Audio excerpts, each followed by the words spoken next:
Welcome to today's episode of Women of Worth, where we dive deep into the issues that affect women's self-improvement and mental health.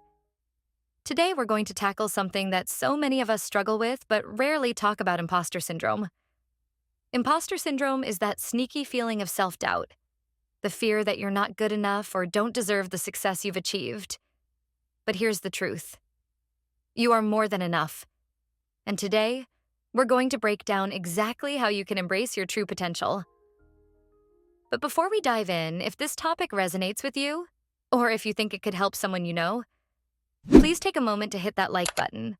It helps more people discover this podcast and join our community of empowered women. If you're new here, don't forget to subscribe and tap the notification bell so you never miss an episode. We release new content every week, designed to help you grow, improve your mental health, and thrive in every aspect of life. And of course, if you know someone who could benefit from learning how to overcome imposter syndrome, please share this episode with them. Together, we can build a network of strong, confident women who lift each other up. Now, let's get into the real stuff. How imposter syndrome affects your career, your mental health, and most importantly, how you can take steps to overcome it. Ever have one of those moments, where you're crushing it at work, everything's going great, but there's this little voice in the back of your mind saying, wait a minute, this is all going to fall apart any second now. Oh, absolutely. Like you're going to get found out as a total fraud, even though you have the results to back it up. Yeah. Well, my friend, you might be wrestling with something called imposter syndrome. And it's incredibly common. Research suggests that about 70% of people experience this at some point in their lives. 70%? Wow. So it's not just me then? Not even close. And you know what's interesting? What's that? It's not limited to any one field or experience level. Really? Yeah, in fact, high achievers, those at the top of their game, they often feel it the most intensely. So how does this imposter syndrome actually show up for people, like in their day-to-day? Well, it can be sneaky. Picture this. You just nailed a big presentation. Okay. Insightful, engaging, everyone loved it. But instead of basking in the glow of that success, you're fixated on that one tiny typo you missed on slide 3. Oh, I've totally been there. Or maybe you find yourself constantly working late, not because you have to, but because you feel this nagging need to prove yourself, like you haven't earned your place yet. Yep. And then there's the classic, oh, it was just luck response after you pull off something amazing. Right. Like somehow your talent and effort had nothing to do with it. Totally. But we put in the work. Why can't we just own those wins? That's the million-dollar question, isn't it? It all boils down to this deep-seated fear of being found out. Like you're not as smart or capable as everyone thinks you are. So why do we get so caught up in those feelings, even when we have the experience and the accomplishments to back ourselves up? What's feeding this whole imposter syndrome thing? Well, I think societal pressures play a huge role, especially for women. There's this immense pressure to be perfect in every aspect of life, career, family, relationships, everything. And it's an impossible standard to live up to, which just fuels those feelings of inadequacy. Right. It's like you can never fully measure up no matter how hard you try. Exactly. And then we have to factor in all those messages we internalize growing up, from our families, our early experiences in school, even our first jobs. Those things can leave a lasting impact. It's like we're carrying around those old report cards and what our parents said years ago, even when it doesn't apply anymore. Exactly. Let's say you were always the gifted kid in school. Then you hit a challenge, something you're not immediately good at. It can be really tough to shake that feeling of, I'm not good enough, later on, even when you're excelling in other areas. Because that early definition of success and failure is so ingrained. Precisely. And sadly, these feelings often get amplified in the workplace, especially in high-pressure or competitive environments or ones where you might be in the minority. You're constantly trying to prove you belong, which just feeds right back into that imposter syndrome loop. Exactly. It's like a vicious cycle. And the thing is, this isn't just some in-our-heads problem. There are real-life consequences to letting imposter syndrome take over. You're absolutely right. This is not just some abstract concept. It has a real impact on our lives, our work, our relationships. Okay, so let's talk about that impact. Yeah. When we let imposter syndrome run the show, what are the consequences? Well, for one thing, it can really do a number on your mental health. Yeah. That constant pressure, the worry of being found out, it takes a toll. We're talking increased anxiety, maybe even panic attacks in some cases. And it can be exhausting, right? Absolutely. Like you're always switched on, never really able to relax and enjoy your accomplishments. It's like you're running a marathon, but you never actually reach the finish line. And that brings us to another big one, burnout. Oh yeah, burnout is a real thing. When you're constantly pushing yourself, never feeling good enough, it's a recipe for disaster. You end up depleted, both mentally and physically. And what's wild is that it can actually lead to self-sabotage. Exactly. It seems counterintuitive, but think about it. Okay. If deep down you believe you're not worthy of success, you might unconsciously hold yourself back.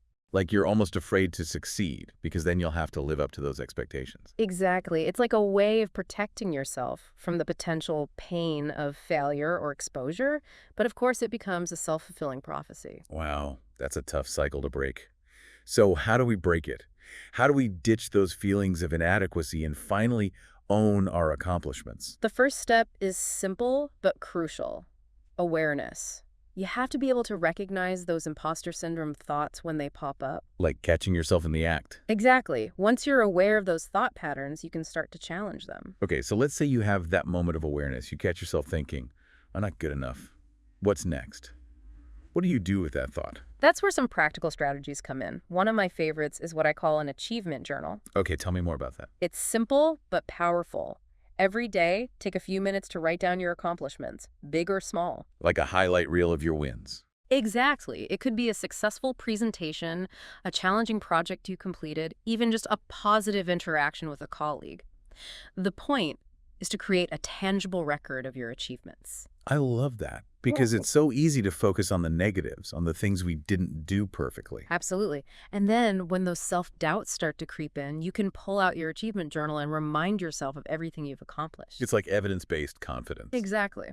And speaking of evidence, another powerful tool is feedback. Oh, feedback can be tough, though, especially for people struggling with imposter syndrome. You're right, it can be tricky. But here's the key. Focus on the positive, but don't dismiss the constructive criticism. Use it as an opportunity for growth. So instead of internalizing that criticism as proof that you're not good enough, you can view it as a chance to learn and improve. Exactly. And don't be afraid to seek out feedback proactively. Talk to your mentor, your colleagues, people you trust. Ask them for their honest perspectives on your work. And be open to hearing what they have to say, even if it's not all sunshine and roses. Exactly. Remember, feedback is a gift. It's an opportunity to grow and develop your skills. So we've got awareness, we've got our achievement journals, we're embracing feedback. What else can we do to combat imposter syndrome? Well, this might sound a little woo-woo, but self-compassion is crucial. Self-compassion. Tell me more about that.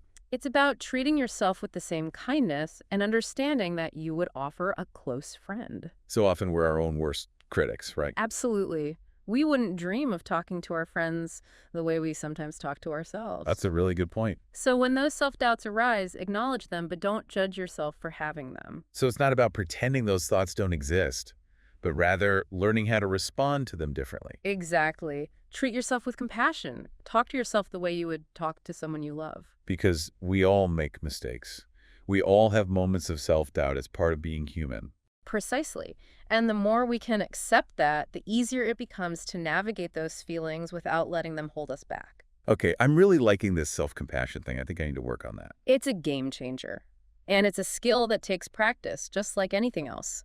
It really is. And you know, another crucial aspect of cultivating self-compassion, it's giving ourselves permission to not be perfect. Oh, there's that perfectionism trap again. It's so easy to get stuck in that cycle. It really is. But here's the thing.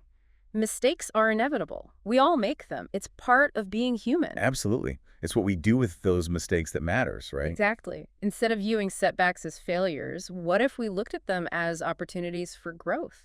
So it's a shift in perspective from I messed up, I'm a failure to, okay, what can I learn from this experience? Precisely.